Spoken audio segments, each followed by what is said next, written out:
Welcome back to the Tim Weichselbaum Show. This is episode 33. This is a very special episode because, if you haven't noticed, I'm sitting right next to my favorite Austin comedian in the whole world. Ooh, man, give it up for Ryan Joseph. How you doing today, sir? Thank you. Favorite Austin comedian in the whole world? In the world. Yeah. I don't like to say I'm an Austin comedian. Well, you are. You're just not allowed here. I'm banned here. I'm stuck here and banned. But here's why I consider you an Austin comic, because I'm not from here. Nobody is. You're from Chicago. But I was introduced to you as an Austin comic before I even fucking moved here. From the whole Kill Tony universe. Somebody was a huge fan of Kill Tony that I met right before I moved. Matt, I'll give him a shout out. He listens to this. Matthew Doyle Perez is the guy that introduced me to you.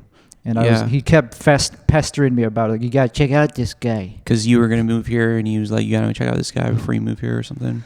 I guess it was after. I don't know. I think actually technically it was after I already moved here that he told me about. I don't fucking remember. The point is I finally met the guy that he told me to check out, and I started stalking him. Yeah. And I just went to his shows. You were like in my closet on one day. Fucking weird.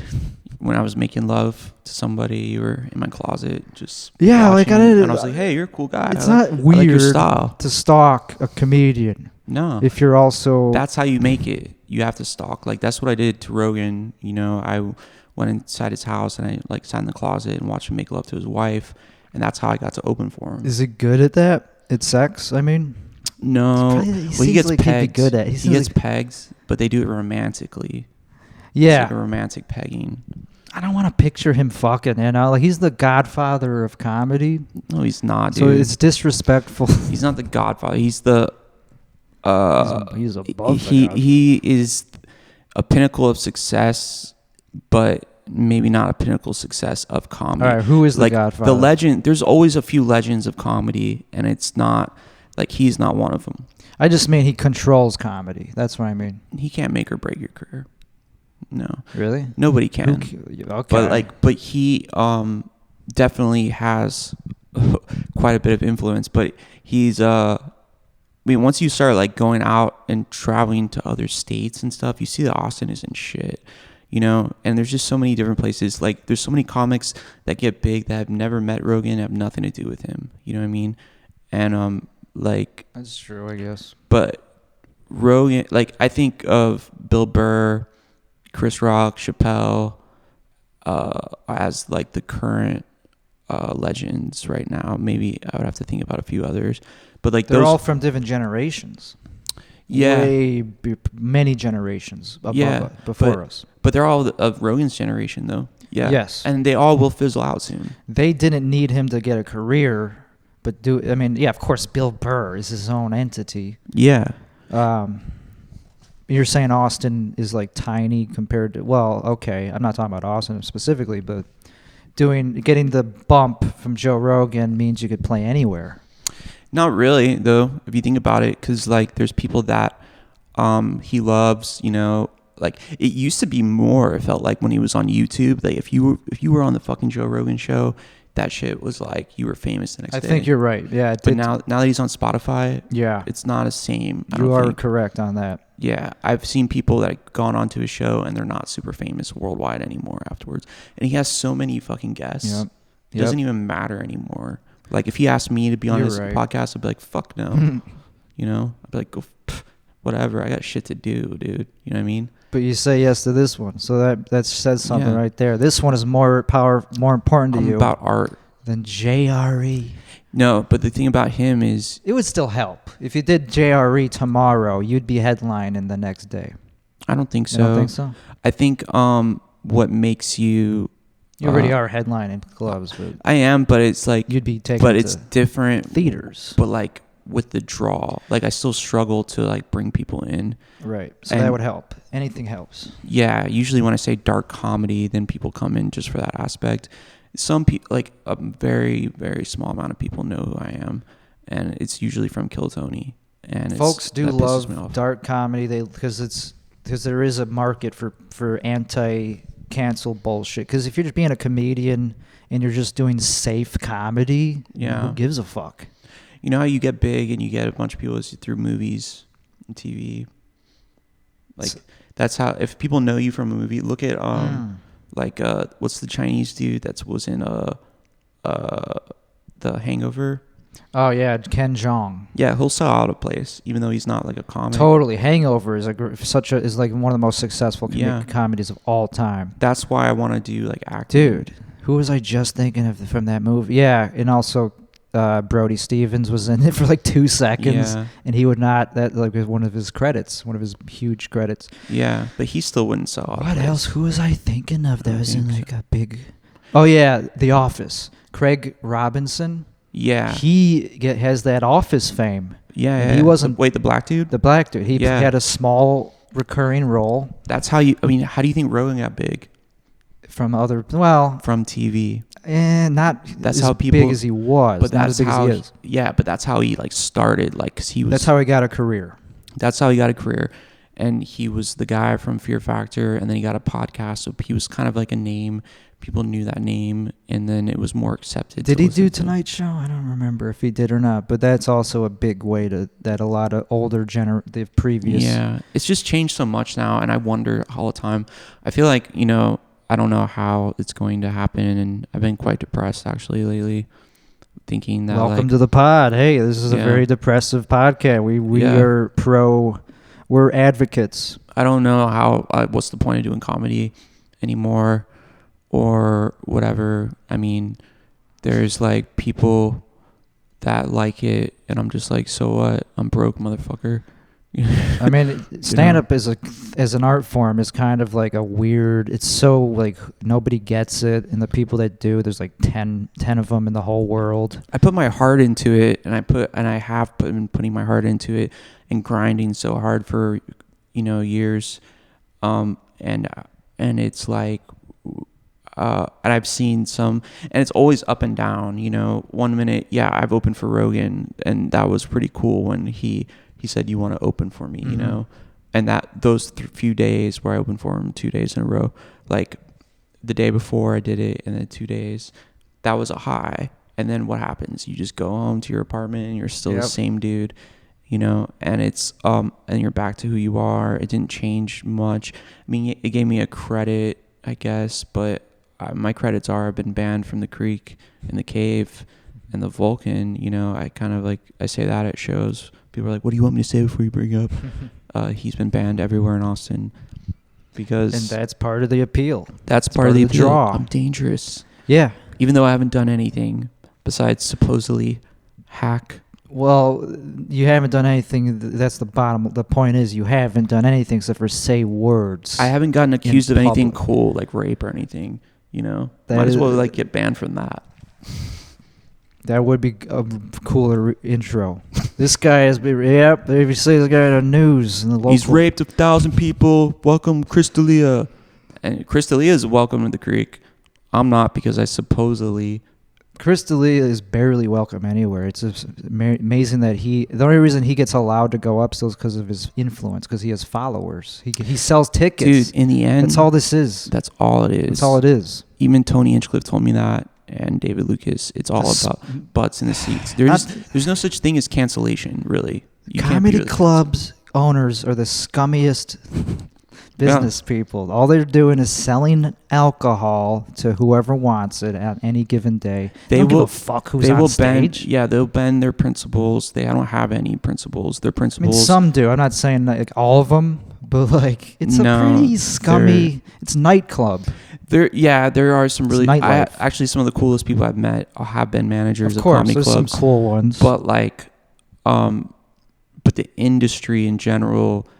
They don't care about anything besides what sells, and it's always been like that. Right.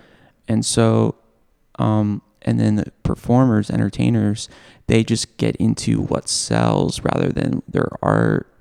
And I've always struggled kind of like not wanting to do that. I've always been someone that I don't like this band if everyone else likes it, I don't like this. Like I've always wanted to just, but really I am nothing special. No one is. You are something special. That's the thing. If you continue to put out good content on the internet, you will develop a bigger and bigger following. Yeah, that's what Rogan did. But how long does it take, though? Rogan got famous because of the internet. It's not because of some sitcom, not because of some fucking producer saying, okay, you could be in this sitcom. That's not it. Mitzi Shore helped him a little bit with confidence, like in terms of whatever. Then banned him. Yeah, she's a gatekeeper. You know he was banned from the Comedy Store? Yeah, I know. Yeah, it took him many years to get The back. manager of the Hollywood Improv told me she remembers that day that he was banned, and he just walked up, and he was like nobody then, and he just walked up there in the green like a little puppy. He was like, "Do you think I could get some stage time?" And he was like shocked when she said, "Yeah." Right. You know, like everyone comes from. I bet he was going through a crisis like this, you know, where you just felt like everything was over. Yeah, he doesn't talk about that too much. He doesn't really go tread through that because he just talks about the Comedy Store in positive. He only paints it as a positive place. Yeah. Not really. He talks about how it was bad in the 90s or whatever. Yeah. And it came back to life. Yeah, it came back to life because Adam Ega was able to like run a good business. But it just, but I hear that it's dying now. Well, of course, it's going through another patch of, low. Yeah. Because of COVID and all that, and the PC and the LA as a whole, New York, LA, any fucking big city that's blue, and we're in one kind of. We're in a fucking blue fuckhole. Yep. But we're not really. We're outside. We're in the outskirts. I don't live in Austin. I'm proudly not an Austinite. I'm a Texan. Are you a Texan? I'm a fucking Texan. Have you got your license yet? Dude, fuck yeah. I got a Texas driver's license, I still have my plates. license. Yeah. Got a weapon on me at all times. I cut people off. It's so crazy that you have to like you can carry a weapon anywhere with no license, but it has to be out. Well, but I was talking to a guy at a gun shop. They changed it. I went to a range, and the guy's like, everybody's got their own interpretation of what that law really means. No, I did take the online permit, whatever, concealed. They call it license to carry. Yeah. And I do know the laws, and they did change it recently where you could have concealed. Okay. Without a permit. It's what? Fucking awesome. Yeah, no, I need to get another one. So you don't even really need to even take the online course, or you should. You should know the laws. You can't just like fucking point your gun at people. Well, yeah, and you should know how to handle one. The guy that taught me how to use a gun was ex-Marine, and he Yeah, you should know how to handle one. Yeah, sure. he taught me how to shoot and everything. And I didn't even want to be around guns or anything because they're scary. They were, and I respect them. I'm afraid of the gun that I have. Yeah, well, I went through such a depressive period that I pawned my gun just to get it away from me. And that's what I would do the same thing. Yeah, I feel scared just sleeping right next to mine. Like yeah, well, I never did though. It was always like, it's just like a kitchen appliance. If you respect it and know how to use it, it's not going to do anything. Yeah, it's like it's not going to randomly go off. Well, but you have to always treat it like it's loaded. Yeah, people that don't respect guns are fucking assholes. Yeah, they make it bad for the rest of us. Yeah, people. I have to make sure my Grubhub order. Oh, you got Grubhub coming. Okay, it's on the way. Oh boy, I might have to pause the episode. We're only 13 minutes in. Keep it going. We better not. Yeah. No, they'll be here. I love to keep the flow going. It says between 6:09 and 6:40. Oh, nice. But I was like afraid of guns, and then like in California, I was in West Hollywood, and the riots started, right? And they were burning down buildings and shit, dude. And the cops were being defunded. And I remember the helicopters above me, and they were all going to the riots. And I realized, I was like, I have no protection. I was like, cops aren't going to do shit. Dude, right so now. many liberals became gun owners. You're not a liberal. Oh, yeah. I went to a gun shop, and there was like some lady outside, a Karen. That's why the ammo She's prices like, went do you up. think that they have Glocks in here? I'd like to get a Glock. Yeah, this is the most basic entry-level gun. Everyone gets get a Glock. I don't Fuck like that. them, dude. They're ugly. They jam. They're boxy. They're not sexy to me. I have a pistol that hit the same one that Hitler used to blow his brains out. That's very sexy. Also just happens to be a very sexy gun. Germans know what they're doing aesthetically. Yeah. Who else is an aesthetically pleasing race of people that are good at that? Well, in terms of I didn't mean to bring that up. In terms of machinery, Germans are a top level at engineering. Yeah. Obviously. Swedish. I love German. I don't have a German car. I have a Japanese car, but they're second They come in second place in in just aesthetics. Yeah. Beautiful. Well, Americans build their cars to break down, so you have to get a new one. But the Japanese made that. That's why I got a Civic. Dude, I love Japanese cars, or at least the one I have. Yeah, I can't believe that guy hit my fucking car. Oh yeah, you have a Honda. That's right. Dude, I've had someone rear end my car and didn't really make a mark. It was just something like, you got T-boned up the wazoo. Yeah, I was driving, and some kid just pulls in, and he had this look on his face where it was like, oh, this is bad, so I'm gonna get out of here, and he just backs up. So he just goes and drives off. Fucking people can't drive. And I was like, no, he just fucking left, but his fucking driver's license plate was knocked off right on in front. Right. And and I call the cops, right? And I think the police has been defunded here. Yeah. So they're like, yeah, we won't be there, but do you have the internet? And I was like, yeah.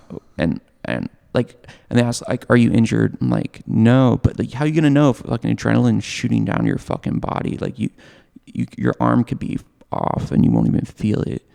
And yeah, my back was all fucked up next day. But anyways, I wanted to kill him, and I want to still kill him. I've been thinking about finding him still every day. I look up his name. I got his name from the insurance company. It's not that hard to track. They're not supposed to give it to me, and they're like, yeah, his name is blah blah. I mean, that's what insurance is for. I mean, but yeah, it happens. There's uninsured fucking motorists. That's why you gotta have good insurance. Driving, I mean, it sucks. People don't know how to drive here.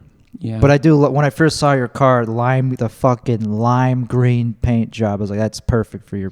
I hated it at first, dude. No, I love it. It's like a lime green Honda Civic, and it's like kind of like, I call it the Fast and the Bi-Curious, because it just seemed like one of those Fast and the Furious cars, and I bought it because I just wanted a Honda Civic that had a stick shift and low miles, and it was like a year old.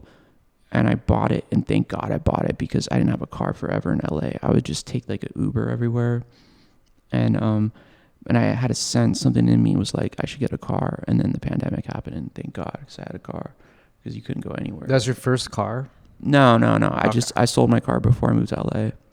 Yeah, I had a car before that, but I always like muscle cars and shit, like Pontiacs, like Firebirds and Camaros and shit like that. But I was like, I want a new car. I want a car that I'll pay a fucking payment every month, just so I don't have to fuck with it and like worry about it. And so, but when someone fucks with your car like that and then just drives off, they should be like castrated in the middle of the street. Yeah, I know it's gonna happen to me eventually. I'll get into an accident where it's not my fault, because just if as careful as you could be, the most careful driver, and then some other asshole just veers into your lane or some shit, or runs a stoplight. Well, apparently a lot of like illegal people do that here. I don't even know. Yeah, fine. It's probably true that they're sure, some of them, but even the ones that are the Texan drivers are the most entitled, arrogant people. They just go, "Fuck you! You're not going fast enough." They try to pass you, so then I speed up. Austin's so small. Austin is so small. It's a big city geographically. Like, it takes up a lot of area. Back to what you only go to the same spots over and over, so so it feels small. Yeah. Yeah. Just 6th Street. When did you move here? Almost a year ago. Okay, what have you been doing this up until now? Staying inside a lot, because I've been I have agoraphobia. I've been running my business. Yeah. What are you afraid of? People, like just confrontation, like people, like being judged. For what? For being white. It's Texas. Yeah, that's why I moved here. It's fucking. It's not that bad. You're right. It's not that bad. But to be honest, were you living like downtown Chicago? Nah, just north side of Chicago. Was it true like a lot of violence and shit? Not in my neighborhood. There was robbings, a lot of burglars. Yeah, like people broke into where I lived. I didn't get robbed. What are the gun laws like in Chicago? Terrible. It's a pain in the ass. It's just a long waiting process. I heard you can't even get a gun in fucking New York. I don't know. I assume it's even harder there. Yeah. And, I'm fine with some gun control laws. Like, I don't think anybody should just be able to have if they're like a felon, if they're mentally ill. So I'm pretty open-minded to debate this type of shit. I don't know though, because I remember it's scary that you could just buy a gun here. Yeah, when I went in to get a gun, I was getting my little pistol. It was like Sig P235, and then there was these two 18-year-old kids next to me, and they were just getting this M16 souped up, and I was like, it didn't feel right that they should be getting. It's crazy. They were like getting Rambo'd out and just being like, cool, let's go. I'm like, it shouldn't be like that. It is crazy, especially the fact that you can just bring them fucking anywhere. Almost. But you can't bring an M16 with you. Nah, yeah, not that. Not open carry. Texas doesn't even let you do that. You can't do open carry everywhere, but you could do concealed carry almost everywhere. Texas will let you conceal an M16? If it's concealable, if you could stick it in somewhere in your fucking body. Wow. I mean, I don't know. Maybe not rifles, but long guns. But pistols, dude, there's very few places you can't bring it, and you could look it up. I look it up anytime I'm going somewhere new.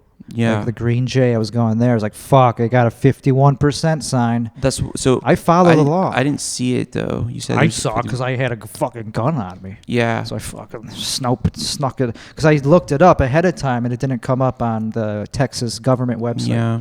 But if as long as it's a blue sign, that means concealed is legal. They might kick you out. They might not like it. They might ask you to not. But legally standing, you're not doing anything wrong. Yeah. That's pretty dope. Yeah. Doing comedy with a gun makes you feel safe. Like with a gun on you on stage? Yeah. I'm trying to like done it countless times at this point. That must feel weird. It feels weird, but also feels badass. Yeah. You just feel like, hey, you better fucking laugh at me. Yeah, I've never had to get mad enough to show it. Like if I'm bombing. Well, nowadays, it's probably a good idea. People are attacking. It's people. fine. Yeah, but obviously it freaks people. It makes other people uncomfortable if they're like not used to it. When did you start comedy?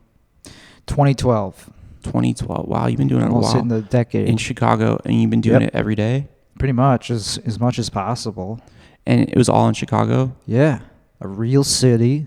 I've been grinding. What is the Chicago scene I've done thousands of sets. It's great. It probably sucks now. That's why I left. I mean, that's why I left is because it became just a woke Olympic contest. Who's the most woke comedian? I love that though, because then you stick out more. I did stick out, yeah. But when I started, it was not that. It was way better. It was like actually like people that I looked up to. It's like, oh, I gotta be funny to impress this guy. And then I became funny, and then I said, well, okay, there's no one else to impress, so I'm bored. I got complacent. Yeah, so I got the fuck out of there. Took a while. So why'd you decide to move down here?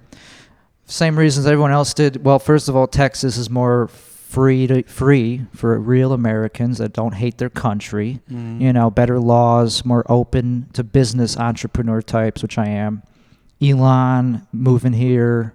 So I assume that like Chicago was like pretty much shut down when you moved here, right?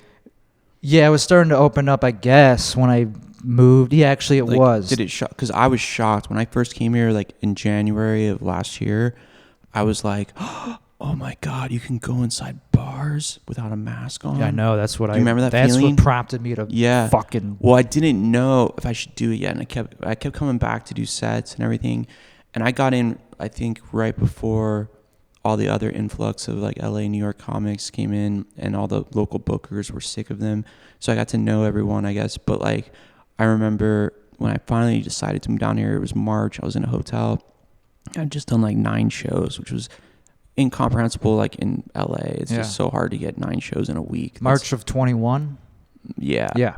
And I just like looked on the TV, and this beautiful, beautiful man in a fucking wheelchair just strolled in the front. He's like, we're going to open this goddamn state.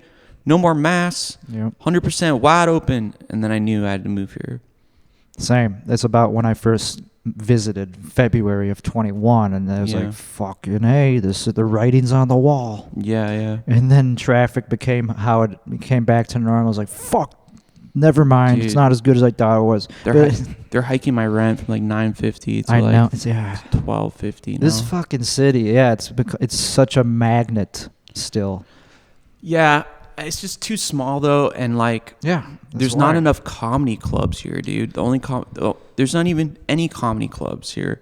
One comedy club is like a drag queen bathhouse. The other one is like a fucking EMR fucking techno bar where everyone they used to take roofies and fuck each other up the ass with glow sticks. And now they're like, that's where like Rogan and everyone goes to do their, it's like all, you know, industrial and that's the comedy club, Vulcan, you know. And that's then, where they're trying to get a band from. It's good that we're talking about. Yeah, well, fuck them, Give dude. them a shout out. I don't even care, dude. Like, I don't even care anymore. It's like, all I want to do is just make people laugh and happy. But that's like, all we're trying to do. That's why it's so fucking gay or whatever the word. Sorry, Bo Burnham. Yeah, he made fun of us. He made fun of people like us. Yeah. But anyway, sorry to say that word gay, but I have. Sorry. Yeah. Bo Burnham called me out. Anyway, it just sucks that as a comedian, all we're trying to do is have fun on stage. And like dude, I remember being at the grocery store one time, and this guy comes up to me. I'm like, you know, checking out, and he's like, "Hey man, are you Ryan Joseph? You comedian?" I was like, "Yeah." He's like, "Dude, you're so funny, man. I saw you at the Creek and stuff." I was like, "Yeah, cool, thanks. I can't perform there." And he's like, "What? Why?" I was like, "Just because of like this politics." And he's like, "Man, like I don't even care about that. Like the audience doesn't care about that shit. We just want to see some comics." Yep. And like we always forget about the audience so much. Like we always think about who's mad at who. What did this person do to who? Oh my God. What about like giving the audience a good show? That's the scene that gets to you. I never failed to do that. Letting I never failed to scene. do that. Like I always performed and kept up where I had to be. I mean, I moved here. You uprooted. You moved from one scene to the other, so you kind of know what it's like to leave a scene, I guess. But I've been doing the scene was dead, dude. It was dead. So I came from a thriving scene. I'm listening. I'm just trying the Grubhub. I'm like trying the Grubhub. I came from a thriving scene, and I had to kind of. Even during the lockdowns? Sure, even during the lockdowns, there was some things you could do, like outdoor shit. The real comics came out. That's how you could tell who was a real comic or not. Yeah. Some of them did online Zoom meetings. Yeah. But I did not, because that's not. Tell me you did not do that. That's not stand-up. That's a Zoom meeting. I never did that. Well, in LA, there was a friend of mine, and he was really like red-pilled, and he had opened up his place. He bought, it was like it used to be like a H&R building, you know, it had like popcorn ceilings, you know, like the little panels on the ceiling and stuff, and it just didn't look like it was a club. But he bought it, and he called it Therapeutic Noise, and which is a weird name. But anyways, and he would have shows there, and then the whole thing happened and they shut down everything, and he refused to shut it down. And he was banned on Facebook, so I agreed to like put his flyers up on the LA comedy scene Facebook group page. And him and so therefore I was grouped into thinking that everyone thought I was running these shows. And everyone was attacking us, man. Comics were like reporting us. They're posting up the number to report us and shit. They were like, "You're gonna kill everyone," and then eventually, I guess he shut it down because of money, I think, or I can't remember. But then there was one guy that had a mic, and it was secret. Only the people he trusted, and it was indoors. And every week I would hang out with probably like 12, 15 guys. And that was my only social outlet, was hanging out with these dudes at night and just telling jokes. And I would always have to write new jokes because I didn't want to say the same jokes in front of these guys. And we were the only ones that knew about it. It was like a secret thing. And so there's like this respect like for each other that, like, you know, when all the fucking pieces of shit came out of their houses from jerking off on Zoom, headlining Zoom shows, you know, and they're just like, "Oh my God, it's so cool to be doing comedy." It's like, where were you during the war? Where were you? You know, there's like that like feeling of like you weren't there in the bush, or what do they call it? You weren't there where Charlie was getting us in the heat, or I forgot the. I mean, I don't blame them if they're fat. If they're like 300 pounds, okay, you could be afraid of it. Did you ever get COVID? Twice. Twice? Fuck yeah, I took it in the fucking on the chin. How'd you get COVID twice? Because I fucking went to Texas, went to a comedy show, didn't wear a fucking mask. I guess you got a different strain. I was asking for it. This was in February of 2021. I only got it when it was peaking. I donated my plasma. I donated my immune system. Maybe, everyone's different. Some people just don't notice that they have it. I think I have a great immune system. Yeah, that's what I'm saying. saying. I breastfed really late. That's what I'm saying. It's like 12. Some people don't know if they have it or not. I knew I had symptoms. Yeah. But big whoop, I got through it. No, it It sucked. was worth it. It sucked. The headache, the migraine was horrible. No, it did suck. Yeah. But I didn't feel that bad because, like, well, the people that get it tend to be the people that actually go out and take risks. Yeah, and I wasn't do shit with their lives. The whole time I wasn't like, oh, this is so horrible, we should shut down the world because of this. Yeah, it was I was sick. It didn't make me change my opinions on it. It just made me go like, yeah, that's what happens. Like, it would suck to die from it, obviously. But, like, yeah, freedom. You got to have business. You can't just shut down the supply chain. Well, they know they can do that now, and they will do it again. That's the Fear whole kicks in. tyrannical power struggle. Well, that's what they do is because that's why the truckers are honking. The reptilian part of your brain is right here, and your frontal cortex is where you like make logical decisions. And if you kick in this part, like if you're crossing the street and you see a car coming towards you, this part says move, get the fuck out of there, and you just go and you don't think about like what it means to walk away from a car about to hit you. You don't think. So they activate this. They say you're going to die if you go outside. You'll do whatever they say. It's mind control, yeah. And there's people that are influenced by mind viruses. That's what godfather calls them. These mind viruses, like basically anything that comes from the radical left. It's like, you got to believe in this or else you're a fucking scumbag. Yeah. You get lambasted, lampooned, or whatever. Ousted is a good word for it. That's the word you used today. Yeah. Speaking of, I was going to say, like, the whole scene thing, since I came from a very thriving scene and I had to cut ties with, I haven't spoken to anybody from that fucking place since I left because, fuck them. We are the scene. Like, you can't be bogged down by what they're thinking because they're just jealous bottom feeders that wish they had talent. If you're involved in the scene and that's all you care about, like, you probably aren't very talented. Yeah. If you're a comic, you're your own scene. Yeah. Wherever you go is where the scene is. Yeah. That's why I'm trying to form connections that are way stronger than just, oh, he runs a show, I better be nice to him. Yeah. Fuck that type of relationship. Like we were saying. There's a lot of shitty comics that run shows that are just all about playing the game. Yep. They're pussies. They're trying to get successful that way. They're afraid of getting canceled. From what, you cocksucker? From getting open mics? Getting canceled from that's what, like, if they get canceled, it's fucking over for them because they can't count on their talent. They have nothing then to get canceled. I couldn't give a fuck being canceled because it doesn't exist to me. It's like, I'm depressed that, like, I can't perform as much as I want. But life is depressing regardless. Like, life is a chaotic fucking place. People die. Finding stand-up... But stand-up was, like... I get it. Yeah, stand-up was the thing that, like, kind of made me feel like there was a point in living. You walk around like you have this heaviness. Of, oh, I'm canceled. Yeah. Dude, that means nothing. The fact that I'm talking to you, the fact that there's still people championing you and willing to work with you is all that matters because it's going to happen one way or the other. Well, yeah. You're going to get canceled if you're funny. Yeah. That's just how the world is right now. We're in Nazi Germany, kind of. Yeah, I'm not... So don't walk around with the heaviness. I do it, too. I walk around with the heaviness, but it doesn't come from external. But I wasn't canceled for anything, or I wasn't, like, kicked out of these clubs because I said any jokes or anything cool. I was kicked out for being accused of some bullshit that, like, I didn't do. So I know.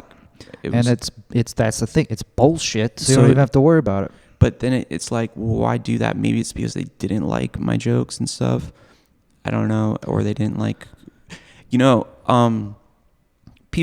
Comics are some of the worst people I've ever met and some of the best people I've ever met. And there's a lot of jealousy that is involved. That's the thing about comedy is the people attracted to it are some of the worst people, and the ones that actually are meant to do it are the best people, but they're few and far between. There's people, 1 in 1,000. People see a comedian on stage and it looks fucking bimbos. Yeah. They want some of that sexy Joe. Ooh, look at this sexy masculine guy on stage getting all the attention. Yeah. They want some of that glitz and glamour. Well, they want to be like... But they're not funny. What the fuck is her name? I don't even really know. what are the famous? They want to be like Nikki Glaser, Yeah. or they want to be like the other girl with the weird fucking last name, the other blonde. They want that Amy. They want that glory. Yeah. But like they don't see the grind behind it and what they have to go through.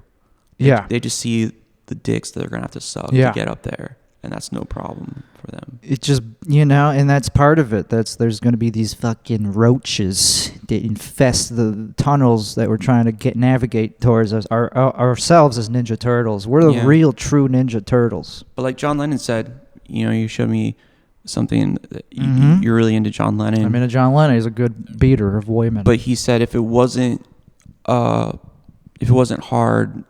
to do, it wouldn't be worth doing. So I guess I'm not a big John Lennon fan. I never heard that quote. Yeah. What do I know? No. If it wouldn't be hard to do, it wouldn't be worth doing. And it's true. It's like,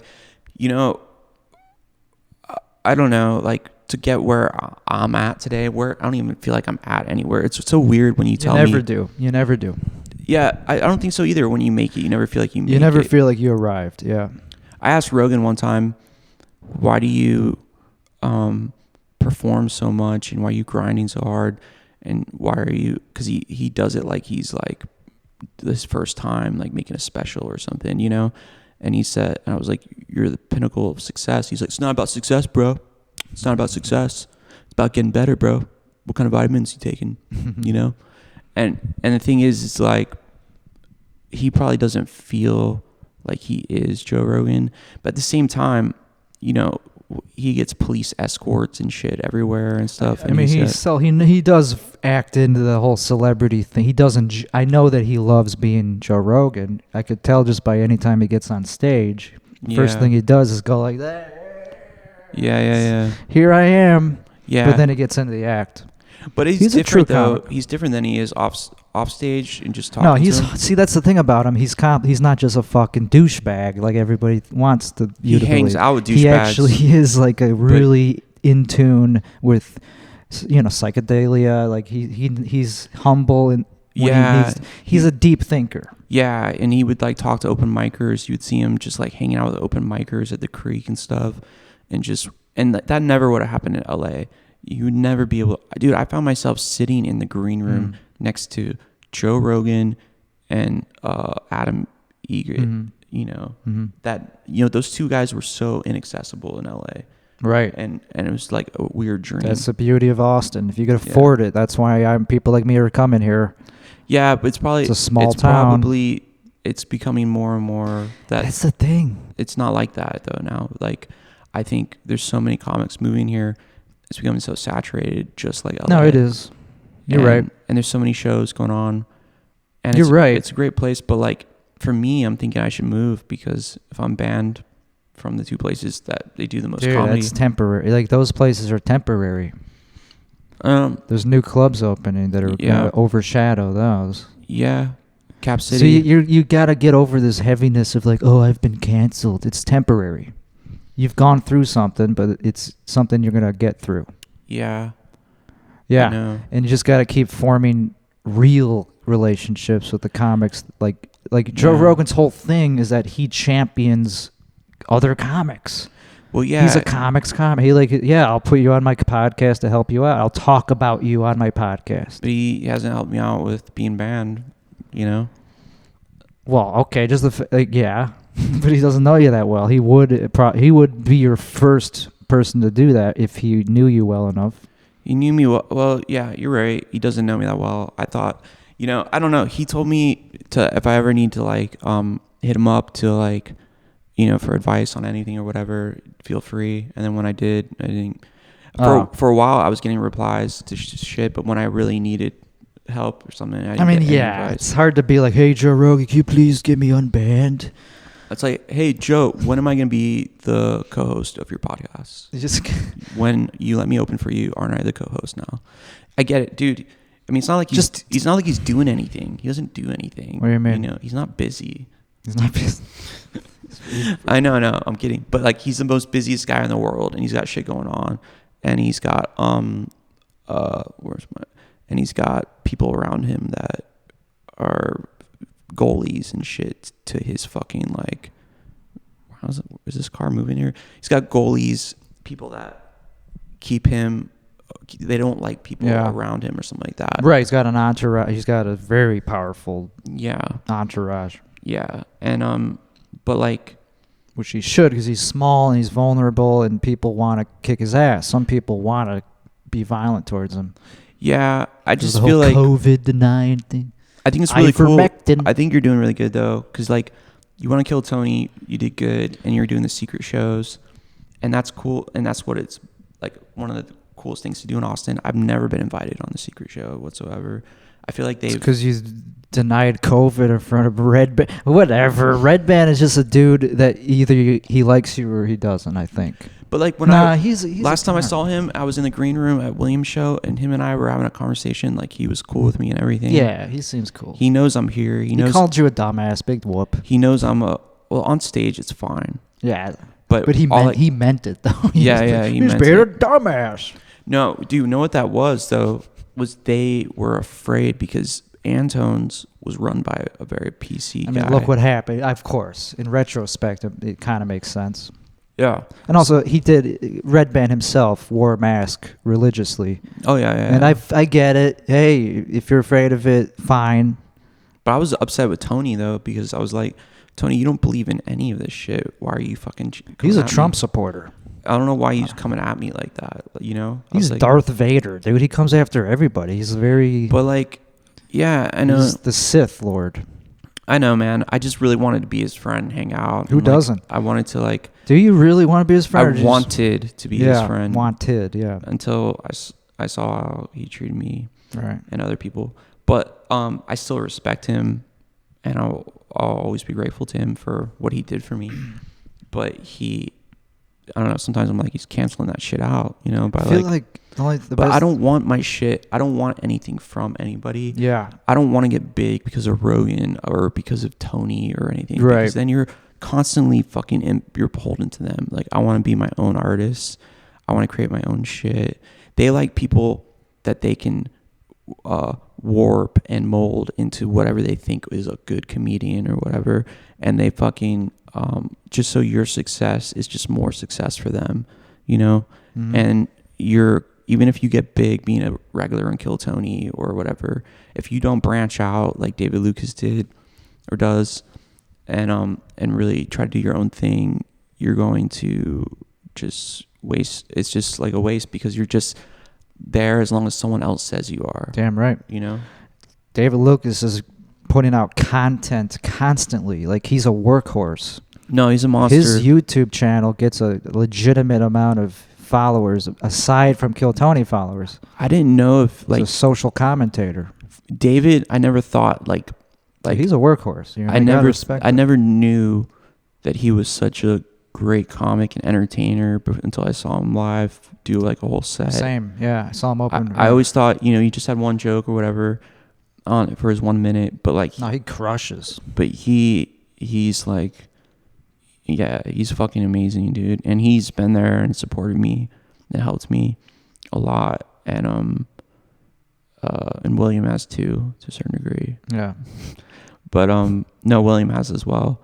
And so I don't know. I don't know, man. The trick is to be humble, right? And I'm not humble, and I need to get more humble. Yeah. You're doing fine in that respect. You just gotta keep going and don't make it your whole image. Don't make it your whole brand to just be like, feel like a beaten down, like you're beaten, like a victim, like, which is true. You kind of were a victim of some bullshit. I get everybody is though. I don't know. I just think you just gotta keep hanging out. Just keep hanging out with the cool people. Where do I hang out? I could tell you where they go. I'm not allowed to hang out. You are. As long as you show that you're still in it. They know I'm still in it, dude. That's why. Fair enough. They see me go to the Laugh Factory and headline there. They see me go to places. Right. That's why you're still in it. That's why the guy from Big Laughs, he changed his tune once he saw me on the marquee of the Laugh Factory. It's like, that's all they really respect is, like, I will never quit, you know, from what they try to do. It's like never, like, my art means too much to me. There's who's they? Like the gatekeepers is one group. the mean girls of comedy. And then there's the Rogan clan. That's another they. There's many theys. Well, in this town, you know, I was on top of things, man. I was doing great here, but that's what I was saying. There's highs and lows. When I first came here, it was a high. I went up way top, you know, and I made friends with the wrong people, and dude, that's a woman, and she kind of her revenge knew no bounds. This one girl, yeah, and well, I'm the most red-pilled anti-feminist you'll ever meet, or at least one of them. I mean, there's a big town. There's a lot of fucking. You're a red-pilled feminist. A lot feminist? of Alex Jones fans. Yeah, I'm an anti-feminist. I'm a Milo Yiannopoulos type. I interviewed him I talked to him. I got his phone number. I can call him whenever I want. Call him now. He's a great guy. Hello, Tim. What's up? He's fucking. I'm sucking a cock right now. I'm just thinking. Dude, he likes comics. Yeah. That's why he talked to me. I was like, hey, I'm a comic, blah, blah, blah. Where'd you meet him? On the internet. I just telegrammed him. I was like, hey, it's a messenger app. I was just like, hey, brother. That's what all the canceled people use. Brother. Get on it. You got to start speaking my language if you're in the canceled circle of comedians, my friend. Wait, or you say brother when you're canceled? Or brother? Sorry. I used the hard R. No. Is that how you say? You go, hey, brother? And then they're like, oh, he's canceled too? Something like that. Yeah, you got to do the handshake. You got to do the secret handshake. You got to do the dog whistle. It was funny. I called, what's his name? Holtzman, Brian Holtzman, He's funny. When I was canceled or whatever. He was champion. And he goes, and it was like he like pulled down a book from a shelf. He's like, what happened? All right, 1 second. He's like, all right, kid, the first thing you do, stop hanging out with crazy bitches. Second step, you might need a geographic. You know what I mean? And he's like, if you've been able to do what you did after you fucked up on Kill Tony and you still made it, you be able to go to New York, do it there, you know bounds. I need to do a geographic. I was like, okay, Brian Holtzman, I'll just take all the money I have and move to New York right now, you know? But he did say, he's like, they can't stop you. They can't stop the fact that you can write jokes. Yeah. You know? Damn right. And I cried. That's a good point. That's a great. Then I cried on the phone to him. Really? No. Well, I said no. That is beautiful though, because that's true. That's the one thing that's the most valuable asset. Oh, they rang the doorbell. Is that the hookers? Did they say? Did you say no contact? Just leave it. You can get it. Let me go get it. Keep talking. I'll do a spiel. Do a spiel. All right. Ryan Joseph is getting his Grubhub order. I don't know what the fuck he got. Hopefully something that doesn't cause a disruption. I don't know. I don't eat that. I don't eat fucking shitty grub. Texas is a great place to get fat. That's all I'm going to say on that. And I'm lean. I'm on low-carb diets. I took mushrooms. I could just pause it, but actually, no. I like the raw, uncut. I've never edited this podcast, by the way. Don't pause it. I've never edited, yeah. I've never redacted a single word from this fucking I got thing. Subway. Oh, I got Subway. Okay, that's not that bad. Ah, shit. That's probably going to be a bad sound. We're going to eat on a fucking podcast? Whatever, we've been going I'm not going to eat. We can just do another 10 minutes or so. Yeah, so you take a lot of mushrooms. You're on mushrooms right now. Yeah, very low dose, and I already peaked. It's already kind of on the downswing. Okay, how long does it last for you? Only like a couple hours, because I did it as a tea. I brewed it as a tea. It's called Lemon Tech, so it comes on very fast. Right. But it's gentle. I know my dose. I'm very experienced in how much to take. But it made the conversation more interesting. I was like looking at you like, look at this guy just sitting here. This guy fucking hates his life. I'm trying to like make him feel better. I don't hate my life. Like I've had a great life. Now it's over. No, but like I am pretty down right now. Dude, you've only been doing comedy for like a couple of years. First time I went on stage was 2016. Yeah, fair. Okay, so you peaked only a year ago. Peaked. Your supposed summit was only a year ago. That's so close to now. It hasn't even started yet. That's what I'm trying to say. But I can't see. You only hit one little camel hump. But I can't see where it goes now. Like, where does it go? Are you kidding me? You're in the best town for comedy. Okay. Still, you are. It hasn't even peaked yet. This town has barely even scratched the surface. Everybody's saying the same thing. It's like, I hope it gets better. I hope so too. I don't know. Even the comics that aren't canceled or whatever are still complaining. They're like, I hope it gets better. Yeah.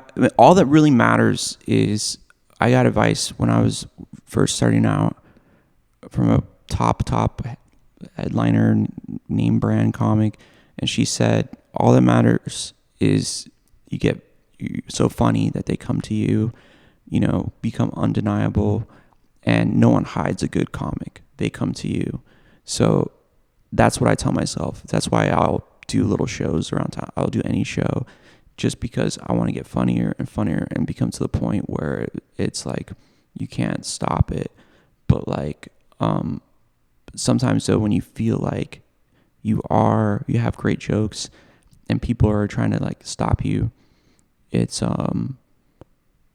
frustrating, and but there's always a way around. There's always a silver lining in every bad thing, because when I got canceled, that forced me to get out of Austin and go and do shows in New York and do shows in like different bigger clubs and see that I can headline big clubs and I don't need Austin. Damn right. You don't. But also, you don't have to leave either. You could just stay around until those other people fade away, which will happen. They will move away. Maybe. Possibly. If you're a true comic, you'll time goes by. You're not just doing this for a hobby. You're doing it as a lifestyle. Yeah. You're not just a fucking bimbo or ethot trying to get Instagram followers. I have 15 Instagram followers, motherfucker. You only have 15? And I feel great. Yeah, because I have a new account, Timmy Gusto, whatever. I mean, I love it. I get respect even with 15 followers. Like people go, "Oh, Timmy Gusto's up next." Yeah, I'm excited. I'm gonna watch. I love the feeling of people getting excited to watch you. That's rare, to want to watch another comic. It's so I don't weird want to watch anybody. It's weird that people want to. They'll line up. I always look at people when they're like... I watch you. You're one of the rare exceptions. When people want to line up to come see a comedy show and you see them outside in line... It's fucking awesome. Just to see some guy up being like holding this thing, talking and stuff. They want to see that. So cool. It feels so cool, yeah, when you know that you could just walk in, just skip the line. Oh, yeah. It's a great feeling. It is. Yeah. But, the best feeling in the world is when you know you have a big show tonight and you're getting prepared and before you go to the show. Yeah, that's the best feeling in the world. I think the best feeling is after the show when you do well. I don't know. Because then the relief is like, then that's when the real dopamine hits, or whatever chemical. I kind of come down after that. Oh, really? Yeah. So you like the well, that is dopamine then. If you're anticipating the pleasure. Yeah. I like the serotonin. I like the after the show feeling. I get depressed like afterwards. I just did well. Like I'm coming down off a big Really? high. Yeah. For me, it lasts until the next day, sometimes even longer, just depending on how good it is. Yeah. You don't get that? No. Really? I remember going to the Comedy Store in the original room and crushing. I crushed that night, and I cried in my Uber. Like it was just over? Like a couple tears, just because I felt like it meant nothing. And I was so melodramatic because it was like I was so new, but I was like doing really well, and I'm like, why aren't I a regular? The truth of the matter is that I'm impatient, and I probably am entitled, and I'm not humble, and I have fear, and I'm selfish. That's the truth of the matter, and those are the enemies. Those are the principles. The principles I need to like work towards are selflessness and humility and faith and stuff like that, and knowing that things will be okay, but that's the hardest thing to work for. I mean, they wouldn't call faith if it was easy to believe things were going to be okay, and I get trapped down in these like worldly feelings, these emotions and stuff, and I always so frustrated with myself that I can't like appreciate things as much as I would like to. Ever? You never have? No, that's not true. No, like I just said, like I appreciate, like I was when we did that show in Plano's, I was like very appreciative of all the people that came. I get joy from I've been watching like too much porn. I relapsed on porn, and that shit makes you depressed, I think, because it's just like a big high. It's like, oh, what am I gonna see next? Yeah. What am I gonna see next? That's like mini anticipation. It's so available. It's so easy to relapse on that. Yeah, and I'm an addict. Like, sure, I'm an addict. Yeah, I agree. I'm on the same pages with that. Anything that makes me feel good, I want to do it all the time. Right, and when you don't have that, it's depressing as fuck. When you stop, there's nothing better though than stopping yourself. Like, I've gone like years, or not years. I've gone years without porn, and your life's better. You get more joy out of little things. Yeah. But and I've gone months without jerking off and shit. Same. And when you finally do nut, awesome. It's like you get like multiple orgasms. It hurts almost. It hurts. Depends. It hurts in a good way. Because the ducts are not being utilized. Yeah. It's like shit. Yeah, and it's just like, and then like it's awesome. And then the girl you're making love with is just covered in like Ghostbuster slime. Yeah. And she looks like a monster coming out of the lake, and you're just like, right. It's beautiful. No, porn, it definitely is bad for the brain. It makes people into beta males. It makes them. Yeah, it's really. It's like, oh, it's a woman. I better treat her a certain way, or else she's not gonna. Yeah, men in general are cucks these days. They treat women they put them on a pedestal. Yeah. That is not healthy. Just because they're women, just because they have a pussy, because they're born with double X chromosomes. That's it. That's the only reason you're. No, they take shits just like you do.